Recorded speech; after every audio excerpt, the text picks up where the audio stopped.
በመጨረሻ እስከዛሬ ያላካፈልኳችሁን ዛሬ አንድ ከህይወት ልምድ ላጋራችሁ የምፈልገው ሐሳብ አለ። የሳተላይት ጉዳይ እዚህ ጋር መልሶ ይመጣል። በርካታ ወጣቶች እዚህ ስላላችሁ ነው ይህንን ጉዳይ የማነሳው። በፎርማል ንግግር የማይመች ቢሆንም ግን ልምዱን ባካፈላችሁ ስለሚጠቅማችሁ ነው። ብዙ ጊዜ ከበሻሻ መምጣቴንና እኛ አካባቢ ብዙ ሰዎች ድሃ መሆናቸውን ነግሬያችሁ ነበር። እኛ አካባቢ ነው ያልኩት። አንዳንድ ሰዎች ጠይቁኝ እናትና አባቴ ድሃ መሆናቸውን ተናግሬያለሁ። ነገር ግን አንድም ቀን በድህነት ኖሬ አላውቅም። እናቴ መኪና የላትም፣ እኔ አንድም ቀን በእግሬ ሄጄ አላውቅም። አልሰማችሁኝም? እኛ ቤት የደብረ ብርሃን ብርድ ልብስ ብቻ ነው ከሰሌን ላይ የሚለበሰው። እኔ ግን አንድም ቀን ከታች አንሶላ ከላይ አንሶላ እና አልጋ ልብስ ሳላደርግ ተኝቼ አላውቅም።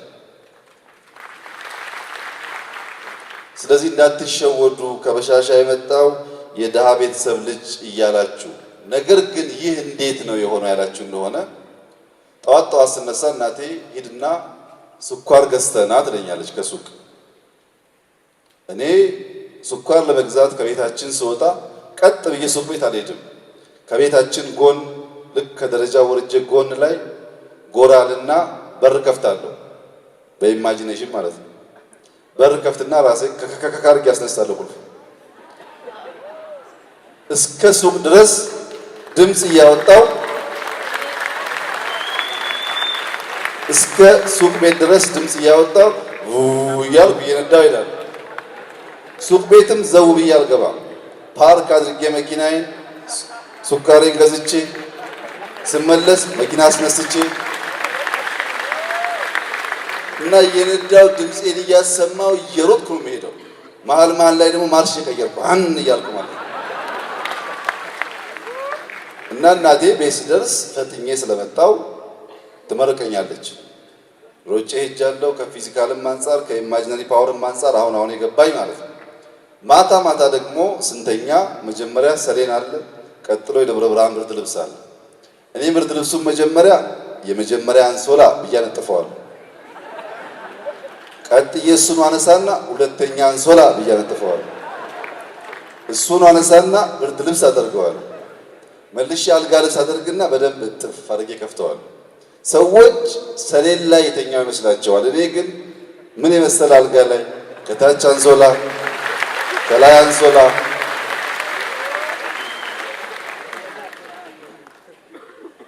ወጣቶች አሁን ባላችሁበት ሁኔታ አትያዙ። የማሰብ አቅማችሁን ካላችሁበት ሁኔታ ካሻገራችሁ ኢማጂን ሰው ከበሻሻ ሲባል ሄዳችሁ ካላያችሁ አይገባችሁ። እንዲሁ ስታዩት ድህነቱ ያስታውቃል እንኳን ኖራችሁባት። ሰው ከሷ ወጥቶ ያለመውን ያሰበውን ማሳካት ከቻለ ከተያዛችሁበት ጉዳይ ወጣ ብላችሁ ማሰብ ከቻላችሁ መሆን ይችላል። የሳተላይቱ እንደዚሁ ነው።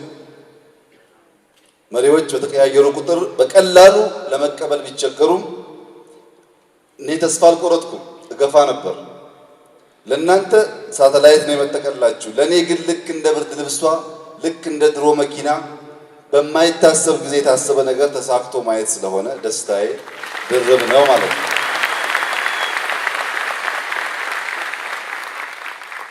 እና ኢትዮጵያ ትበለጽጋለች እንዳትጠራጠሩ።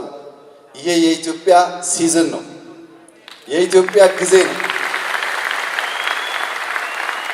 የኢትዮጵያ ሲዝን ለመሆኑ ጠዋት አብይ ይሸለማል፣ ከሰዓት ፕሬዝዳንቷ ይሸለማሉ። ዛሬ ደግሞ የዓለም ምርጥ ፋይናንስ ሚኒስትር ተብሎ አህመድ ሼዴ ተሸልሟል። እና በቃ ነገር ሲዞር እንደዚህ ነው። ሲዝን ሲመጣ ሁሉም የተረሳ ይታወሳል። እናንተ በጋ ላይ ሆናችሁ ዝናብ እንደሚለምን ሰው አይደላችሁ። ነሐሴ አጋማሽ ላይ ዝናብ እንደሚጠብቅ ሰዎች ናቸው። አሁን ጊዜው የኢትዮጵያና የኢትዮጵያውያን ይህ ስለሆነ አብይ ቢኖርም ባይኖርም ኢትዮጵያ ትበለጽጋለች። የተጀመረው ነገር ይቀጥላል።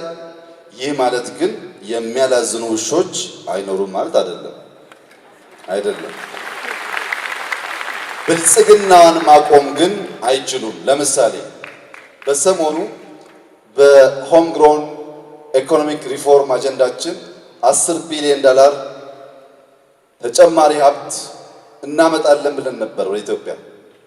ይሄ ማለት ኢትዮጵያ አሁን አጠቃላይ 86 ገደማ ቢሊዮን ጂዲፒ አላት። 10 ከውጭ ከመጣ አንድ አምስቱን ከውስጥ ካመነጨን በ2-3 ዓመት ውስጥ 100 ቢሊዮን ገባን ማለት ነው። 100 ቢሊዮን ገባን ማለት ከአፍሪካ ከ1 እስከ 5 ያለው ፕሮስፐረስ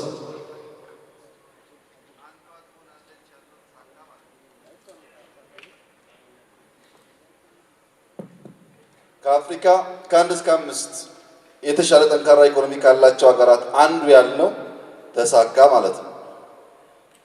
አይኤምኤፍ ለኛ እየወሰነ ያለው ሀብት 700% እድገት አለው። እስካሁን ከነበረው 700%። አንዳንዶች አሁንም ድሮም ብድር ነበረብን አሁንም ብድር እየጨመራችሁብን ነው የሚሉ ሰዎች አሉ። ከአይኤምኤፍ እና ከወርልድ ባንክ መበደር ከእናት እንደመበደር ነው። እሱ ብድር አይደለም። ምክንያቱም 1 ቢሊዮን ብር ከሰጡን በኋላ በ20 ዓመት በ30 ዓመት ወለዱም 2-3-4% እያደረጋችሁ ክፈሉት ማለት ነው።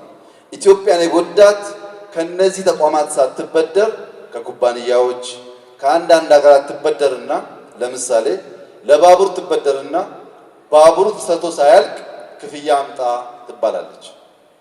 አንድ ሀብታም ከባንክ ተበድሮ ስራውን ሰርቶ ለማትረፍ የሚያበቃ ጊዜ ካገኘ እና የመስራት ፍላጎት ካለው ትርፋማ መሆኑ አያጠራጥርም።